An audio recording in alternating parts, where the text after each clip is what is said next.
प्यारे बच्चों, आप सभी का हमारे चैनल पे बहुत बहुत स्वागत है।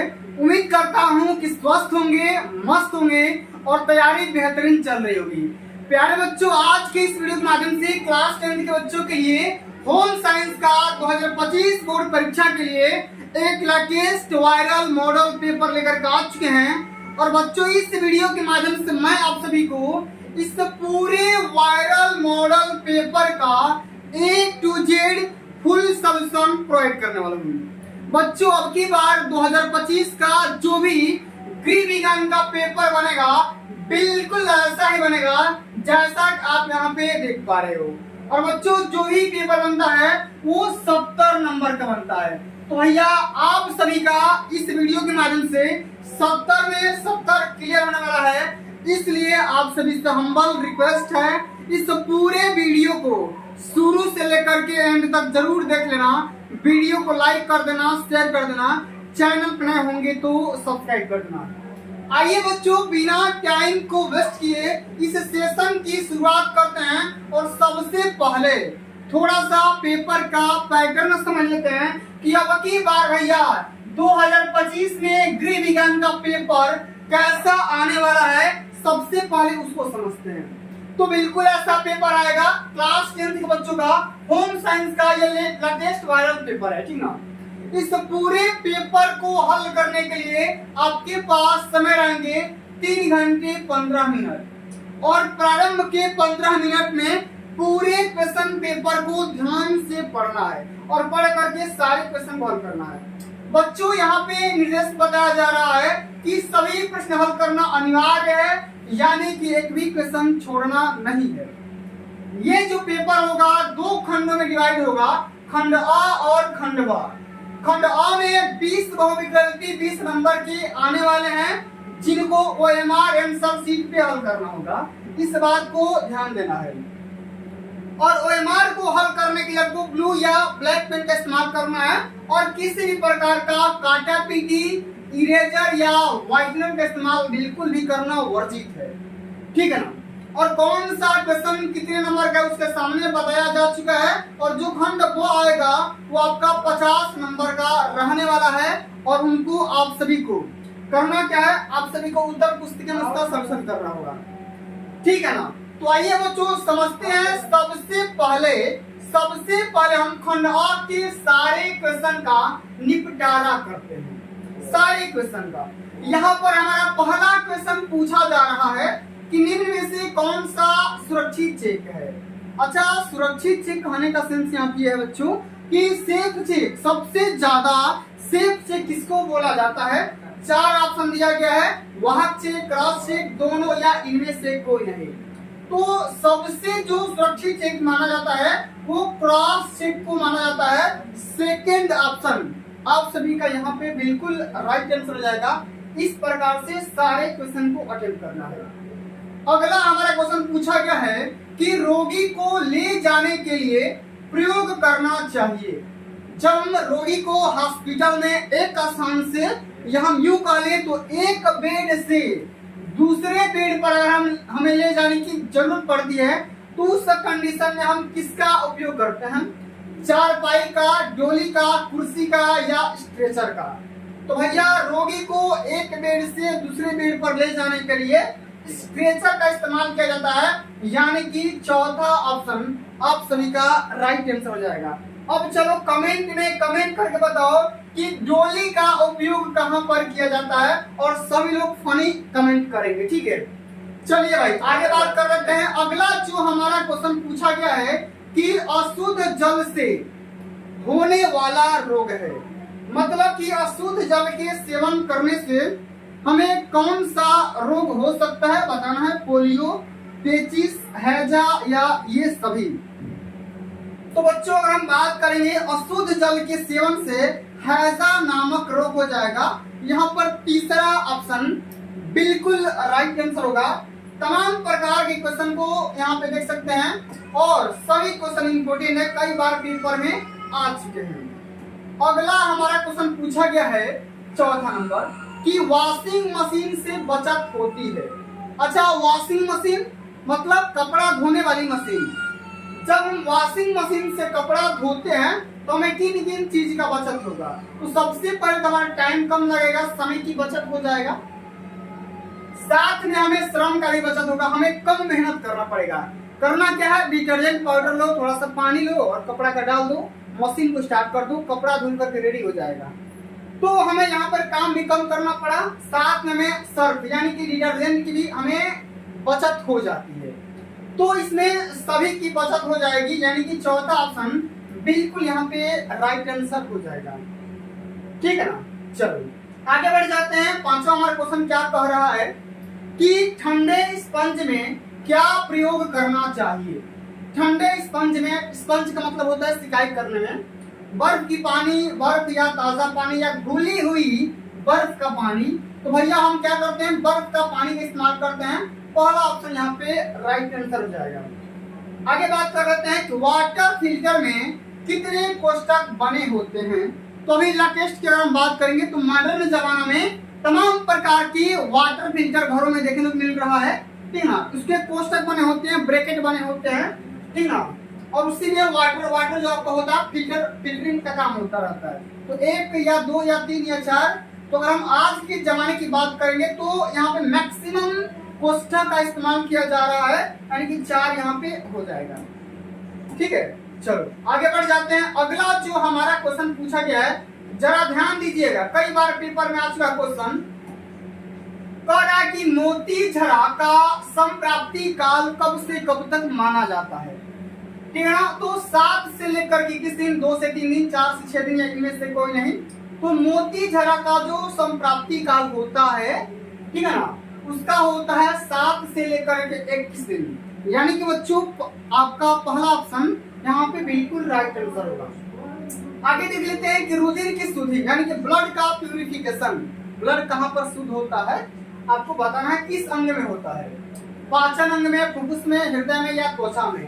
तो ब्लड का प्यूरिफिकेशन कौन करता है, तो आपका फुफ्फुस में होता है। सेकंड ऑप्शन यहाँ पे राइट आंसर होगा। आगे बात करते हैं, इंपॉर्टेंट क्वेश्चन है, कई बार पेपर में आ चुका है मेरे भाई, कि भोपाल दुर्घटना किसका उदाहरण है। ठीक है ना। भोपाल में एक एक्सीडेंट हो गया था, इसका एग्जाम्पल है वायु प्रदूषण, जलीय प्रदूषण है, ध्वनि प्रदूषण या रेडियोधर्मी प्रदूषण। तो भोपाल में जो एक्सीडेंट हुआ था, कंपनी में हुआ था क्या, तो विषैली जो गैसेस थी आपस में मतलब कि प्रदूषित हो गई थी, यानी कि ये हो गई थी वायु प्रदूषण। और जो भी गैसेस थी हवा में मिल गई थी, और हवा में मिलने की वजह से ऑक्सीजन वहां पे था पूरा दूषित हो गया था, और बहुत सारे लोगों की जान चली गई थी। ठीक है ना। चलो आगे देख लेते हैं। अगला हमारा क्वेश्चन पूछा गया है कि 8 से लेकर के 14 वर्ष की अवस्था में नाड़ी का स्पीड कितना होता है। 60 से 70 बार, 80 से 90 बार, या 62 से 80 बार, या 70 से लेकर के 80 बार। तो 8 वर्ष से लेकर के 14 वर्ष की अवस्था में बात करेंगे तो ये आपका नाड़ी होता है, ठीक ना, धड़कन, जो इसकी स्पीड होती है 80 से लेकर के 90 बार धड़कता है, और ये प्रति मिनट, ठीक ना, ये प्रति मिनट बताया जा रहा है। तलने की विधि है भाई, गहरी विधि, शुष्क विधि, उत्तरी विधि या तीनों। तो तलने की जो विधि है भाई, सबसे इंपोर्टेंट बात करेंगे तो इसमें तो सभी विधि हो जाएगी, लेकिन सर्वोत्तम विधि आपकी गहरी विधि होगी। ठीक है, चलो अगला हमारा क्वेश्चन क्या पूछा गया है कि प्याज की पुलिस किस पर बांधनी चाहिए।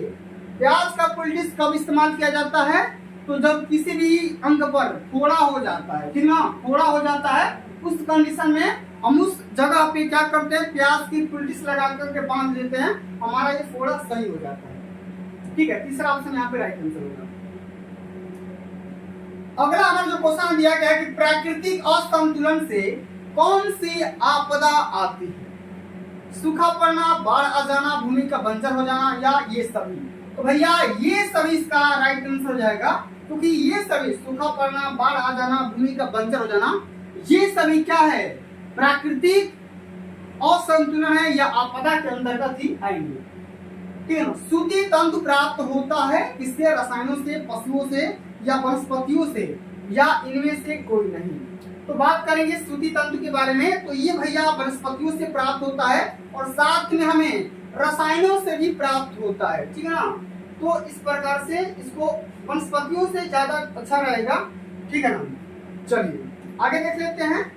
अगला हमारा क्वेश्चन पूछा गया कि क्षय रोगी के भोजन में किसकी मात्रा सबसे अधिक होनी चाहिए, प्रोटीन की, वसा की, कार्बोज की या विटामिन की। तो क्षय रोग मतलब टीबी वगैरह, तो जिस व्यक्ति को टीबी हो जाता है उसके भोजन में प्रोटीन की मात्रा सबसे अधिक मात्रा में दिया जाना चाहिए, यानी कि प्रोटीन प्रचुर मात्रा में दिया जाना चाहिए।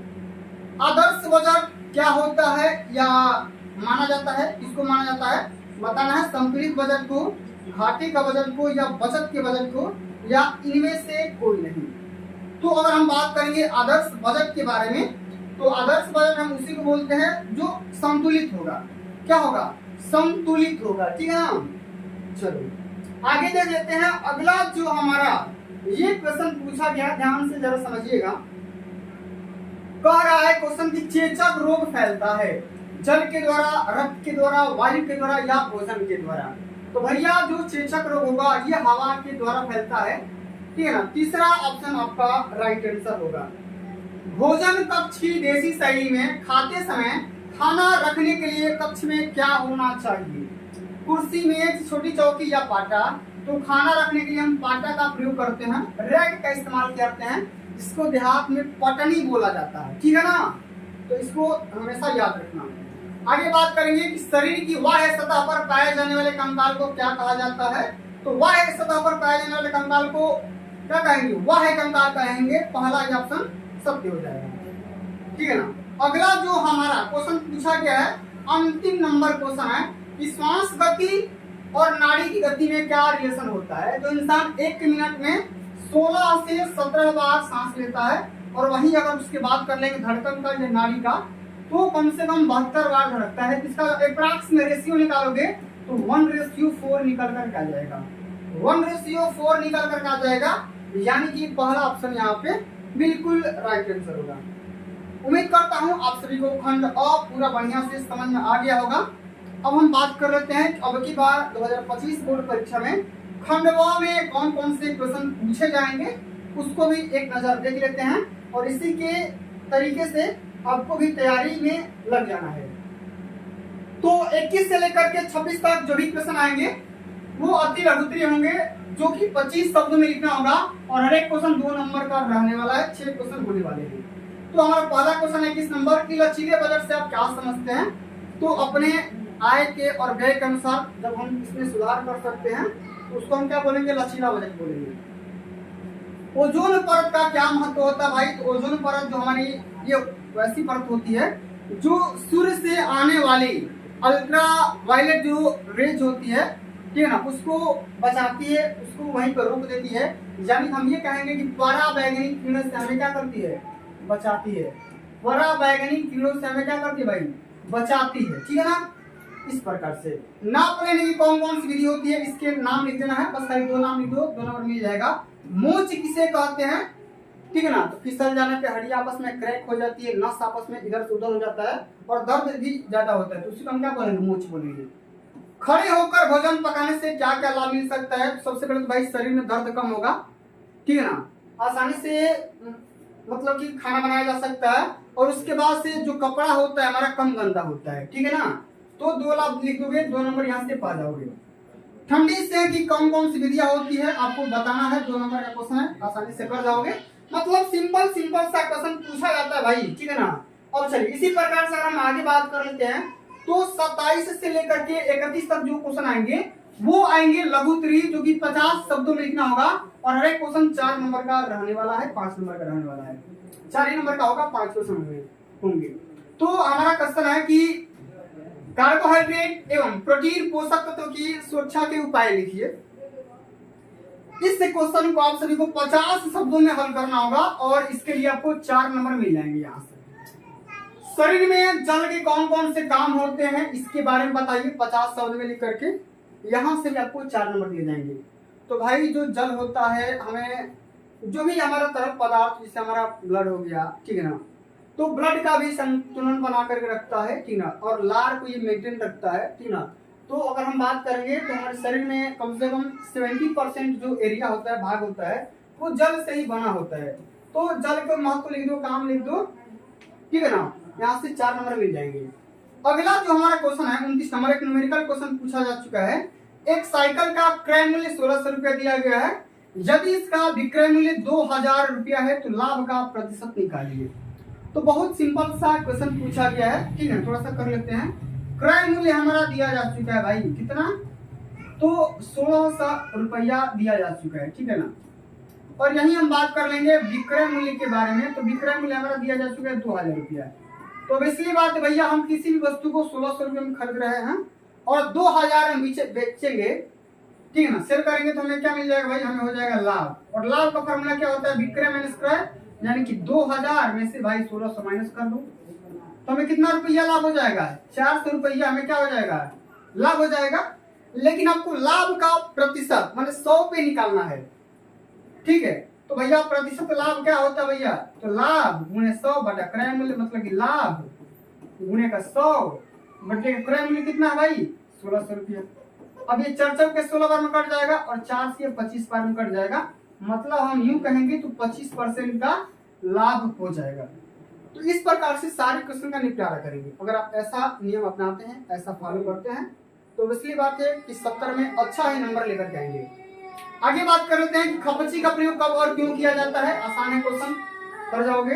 भोजन पकाने से क्या क्या लाभ हो सकते हैं, इसका ऑब्जेक्टिव क्या है, उद्देश्य क्या है, इसको भी समझाइए। 50 शब्द में 4 नंबर यहाँ से पा जाओगे, ठीक है। इसी प्रकार से अगर हम आगे बात करते हैं तो दीर्घ उत्तरी वाला जो सेक्शन आता है वो आता है 6 नंबर का, जिनको आप सभी को हल करना है कितने के लिए, 6 नंबर का। एक क्वेश्चन आपका 6 नंबर का रहने वाला है, आप यहाँ पे नोटिस कर सकते हो। 3 क्वेश्चन करना है, 18 नंबर इस पूरे सेक्शन से मिलने वाले हैं। क्वेश्चन क्या है कि पारिवारिक व्यय का क्या मतलब होता है, क्या तात्पर्य होता है। तो इंसान जितना कमाता है और उस अपने इनकम में से कुछ रुपया अगर खर्च कर देता है, तो जो शेष राशि बचती है उसको हम क्या बोलते हैं, पारिवारिक व्यय बोलेंगे। सॉरी, यहाँ पे व्यय बोला जाएगा ना। तो व्यय देखो, अगर मान लो कोई भी इंसान है, कमा रहा है कितना, मान लो कि 1000 रुपया वो कमा रहा है, ठीक है। अब भैया वो कर रहा है क्या कि सेविंग कर दे रहा है, कितना बचत कर दे रहा है। मान लो कि उसको LIC भरना है कितना, 500 रुपया, और 500 रुपये में उसको अपना परिवार का खर्चा मेंटेन करना है। तो यहाँ पे खर्च जो निकालेंगे, खर्च कहेंगे या व्यय कहेंगे, दोनों बात बराबर हो जाएगा। तो और हम बात करेंगे पूरे इनकम में से अपना बचत जब हटा दोगे तो जो राशि बचेगी उसी को तो भाई व्यय बोलेंगे, उसी को। और भाई यहाँ पे हमारा क्या हो जाएगा, 500 रुपया हो जाएगा। क्यों, क्योंकि 1000 में से जब 500 माइनस कर देंगे तो हमें 500 रुपया व्यय प्राप्त हो जाएगा। तो व्यय क्या होता है, व्यय का परिभाषा लिख दोगे। और पारिवारिक व्यय को प्रभावित करने वाले कौन कौन से कारक या फैक्टर हो सकते हैं उसके बारे में लिखना है। अथवा ये नहीं आ रहा है आप ये भी कर सकते हो कि गृह का क्या मतलब होता है, इसके महत्व को समझाइए। भोजन परोसने कौन कौन सी विधियां होती है, विस्तार में समझाना है। ये भी 6 नंबर का है। नहीं आ रहा है ये क्वेश्चन करो कि भोजन का रोगी का आहार तैयार करते समय किन किन बातों को ध्यान में रखना आवश्यक होता है, समझाना है। मतलब बिल्कुल सिंपल सा क्वेश्चन है। अगला हमारा क्वेश्चन अंतिम नंबर कि घर में सिलाई करने से गृहिणी को कौन कौन से लाभ हो सकते हैं और इसका ज्ञान होना क्यों जरूरी होता है, इसके बारे में समझाना है। तो आपने देखा कि कौन कौन से क्वेश्चन इंपॉर्टेंट है जो कि पेपर में पूछे जाते हैं, ठीक है ना। तो अगर आप इस तरीके से तैयारी करते हैं और सारे क्वेश्चन को एकदम सीक्वेंस में अटेम्प्ट करते हैं तो अब इसलिए बात भैया 70 का टारगेट कोई बड़ी बात नहीं है। बच्चे लेकर के आते हैं। पिछली बार मैंने अपने कम्युनिटी पोस्ट में अपलोड भी किया हुआ है बच्चों का रिजल्ट, जो कि गृह विज्ञान में अच्छे से अच्छे नंबर स्कोर किए हुए हैं। तो प्यारे साथियों, आज के लिए बस इतना ही। अगर ये सेशन आप सभी को अच्छा लगा होगा, हेल्पफुल लगा होगा, तो सेशन को लाइक कर देना, शेयर कर देना, चैनल पर नए होंगे तो सब्सक्राइब कर देना। जल्द मिलते हैं अगली वीडियो में, तब तक के लिए जय हिंद, जय भारत, वंदे मातरम।